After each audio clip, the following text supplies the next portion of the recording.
I have traversed the deepest depths of my pile of shame, and I found them.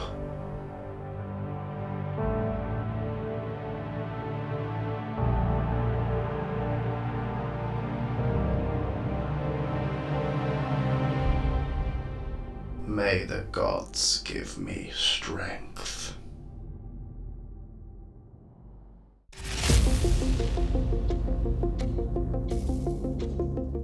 Hello everyone, and welcome back to the Hobby Heap. It's been a hot minute, eh? My name is Connor, and today we're going to be painting up one of these old devilfish. But Connor, I hear you cry, aren't these just the regular devilfish? They sure are, my friend. But these have been in my collection for about 18 years. I bought them off someone in my class back in secondary school, and instead of going out and buying fresh ones, I've decided to try and fix these guys up. They've definitely seen better days. One is missing both a side door and a top hatch, which I'm going to tackle in a separate video.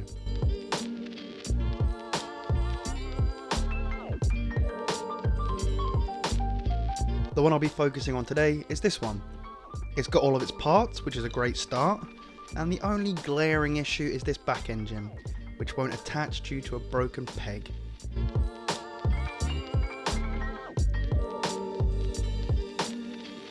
You can see where teenager Connor also fixed one of the doors with green stuff, which I think isn't a bad job at all. Good on you, younger me. First of all, I'm going to take some methylated spirits and try and clean off any thick paint left behind from its original paint job.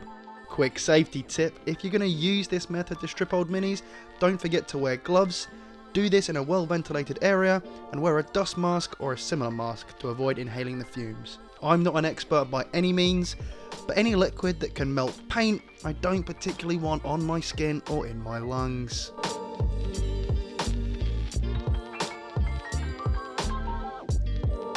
I leave this to soak for an hour or so before coming in with an old toothbrush.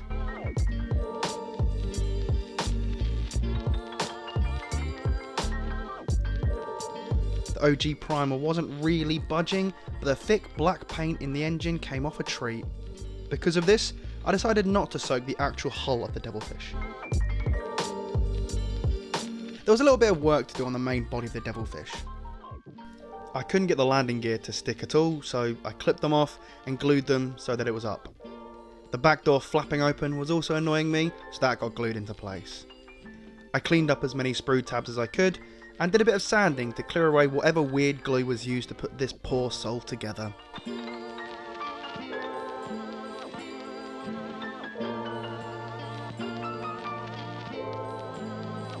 It was then given a spray with black primer, in this case Citadel's Chaos Black Primer, which in hindsight is a little glossy, but we move. Now this is the fun part. I wanted to give my devilfish a cool camo pattern while still making obviously a devilfish for the far side enclaves, the specific T'au seps that I play.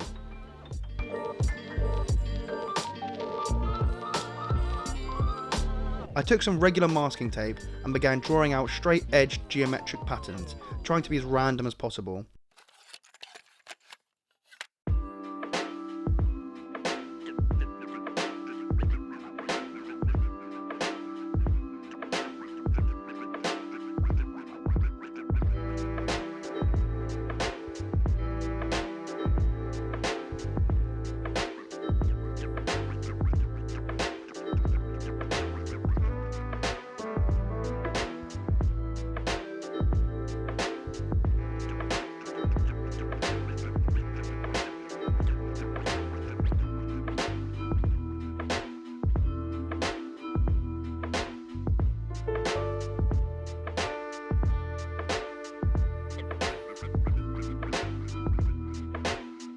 You might see me lift up and place the masking tape back down on the surface a couple of times.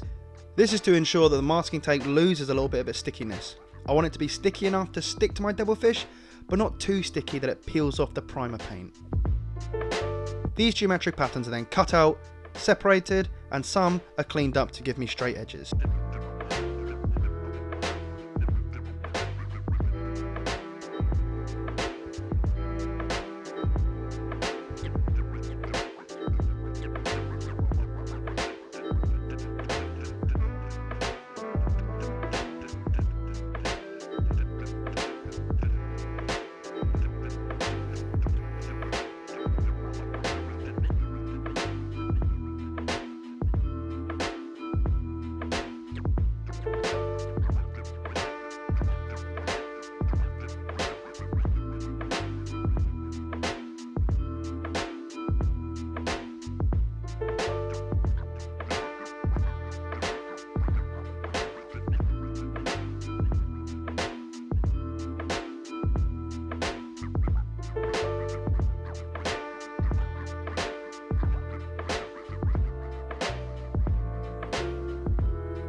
This took a long time, but I can assure you the result is worth it.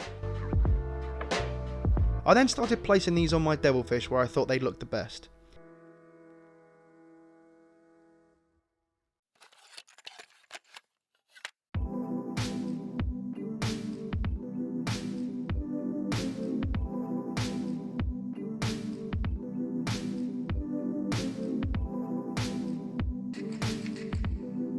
I made sure these ones didn't touch and were placed securely over the whole vehicle. I'm a bit lazy though, so I didn't really bother with the underside too much.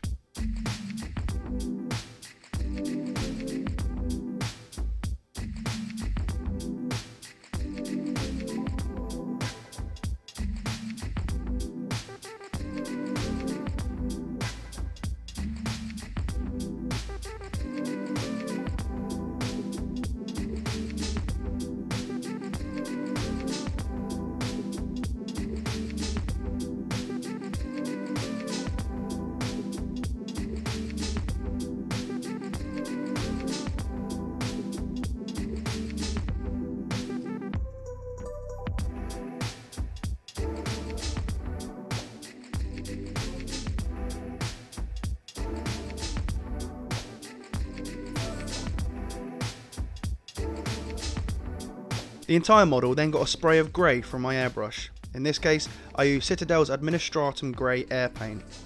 Whilst I'm doing this, why don't you give that like and subscribe button a quick press, so I can afford a shinier spray booth. Go on, be a pal.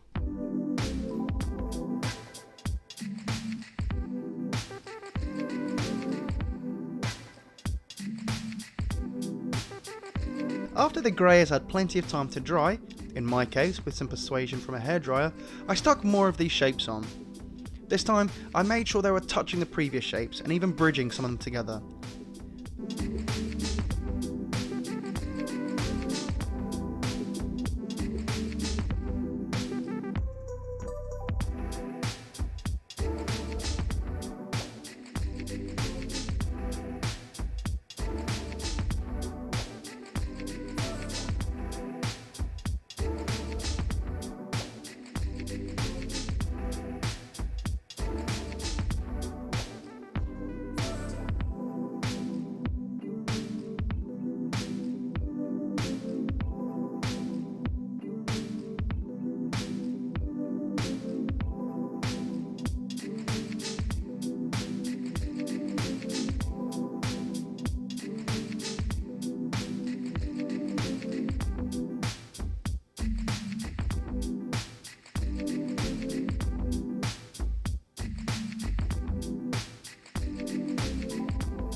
Devilfish then got a spray with my favourite red paint, Corn Red.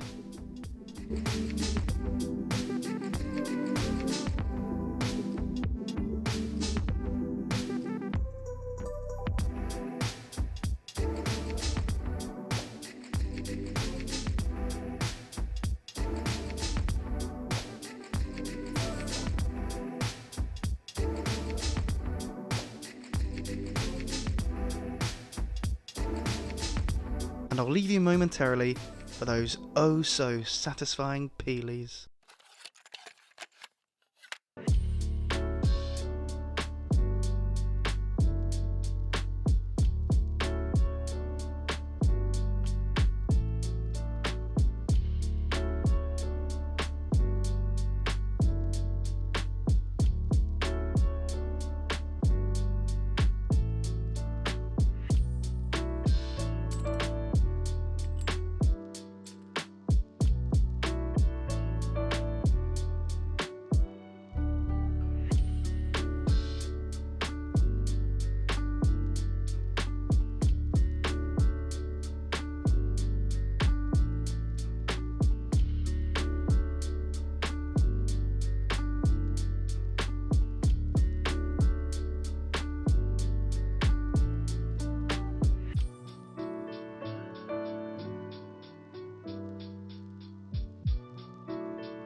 I think this turned out so much better than expected, and I'm so happy with the result. There were a few things to clear up. A little bit of overspray on the black was cleaned up.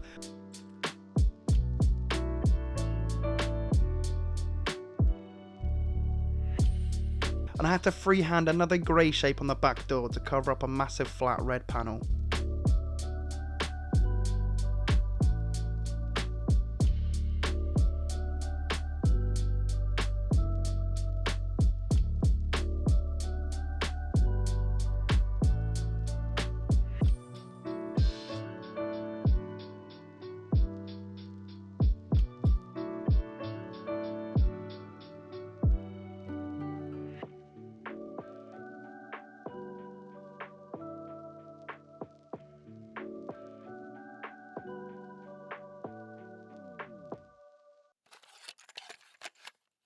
The engines also got a similar treatment to make it all tie together.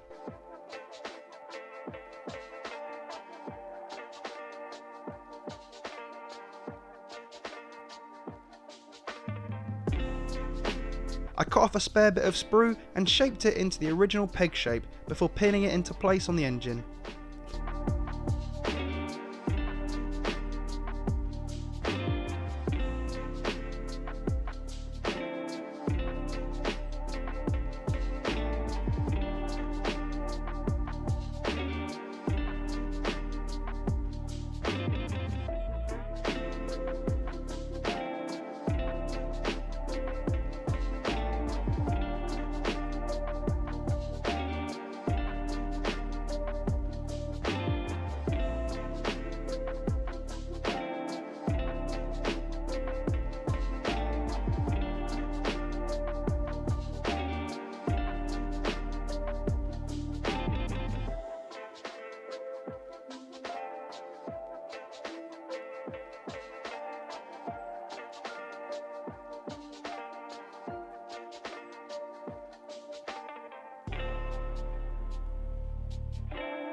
Another safety tip.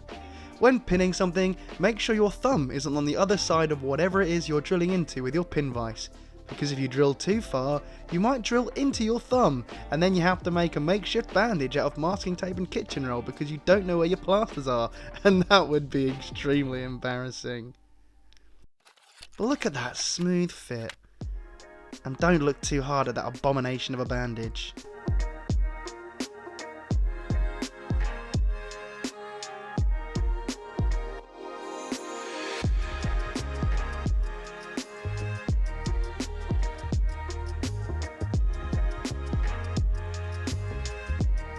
After my thumb stopped bleeding, it was time to fill out some of the other small details.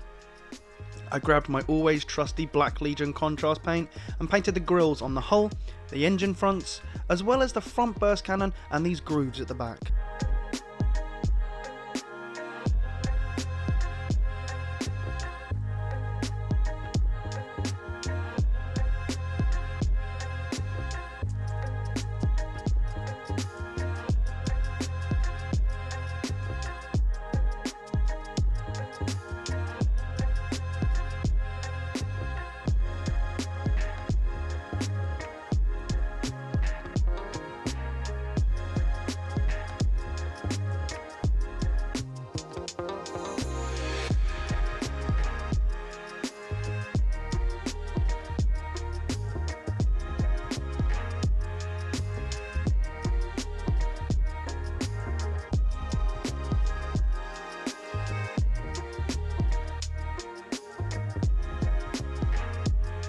I then attempted to use orange, purple and blue contrast paints and washes to make a sort of muzzle / engine burn on the back of the engines. This didn't end up looking very good, so instead I will direct you over to the unbelievably talented Max over at Lizard of Doom, who has a great tutorial on muzzle burn that he used on his Chaos Knights. Go check out his channel because his army looks amazing.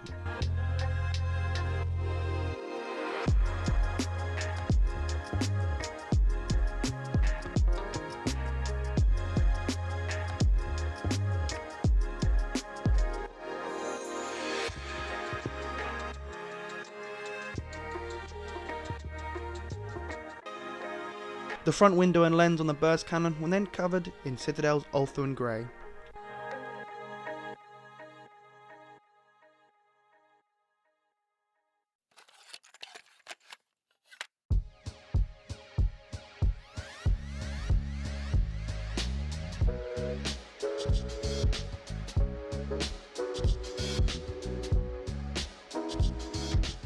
Before being painted with Imperial Fist contrast paint. Any mistakes were cleaned up with Khorne Red.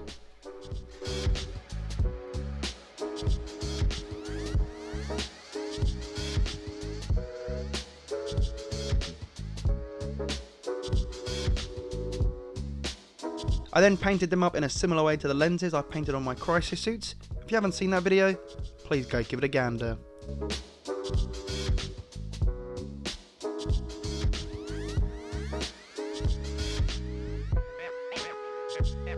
The ever useful and trusty black oil wash was then targeted in the grooves and recesses to add some depth to the model.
I also added a quick gloss varnish to the front window and to the lens to give the appearance of shiny glass.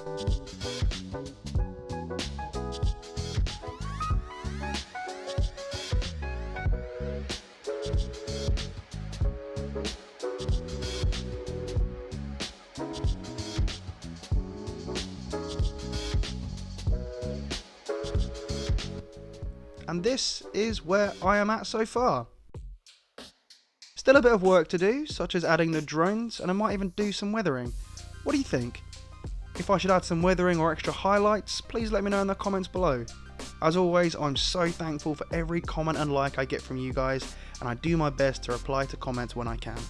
As for where have I been? Well, I went on holiday for a little bit, which was amazing. Apart from that, however, I have been kind of struggling recently with my mental health, which has affected my desire to do absolutely anything. So apologies for the massive gap between videos. For those that stuck around and waited, I am eternally grateful. I've got some more T'au stuff coming up in the future, as well as a continuation of my Seraphon Cross Monster Hunter series, now that some unbelievable new dinosaurs have been released for the army, so stay tuned for those. If you've made it this far, you're a real one. Please consider liking the video, leaving me a comment and subscribing to my channel to watch me tackle more things from my pile of shame, which has grown in size since the new Seraphon release, but please don't judge me. We're just normal men. If you'd also like to support me financially and watch my little channel grow, please consider donating to my Ko-Fi page as well to help me keep the lights on and the cameras running. I do love making these videos, and who knows, perhaps one day it can be my full-time job. As always, thank you so much for watching. Be good to yourselves, and be good to others. TTYL, XOXO Gossip Con of the Hobby Heap.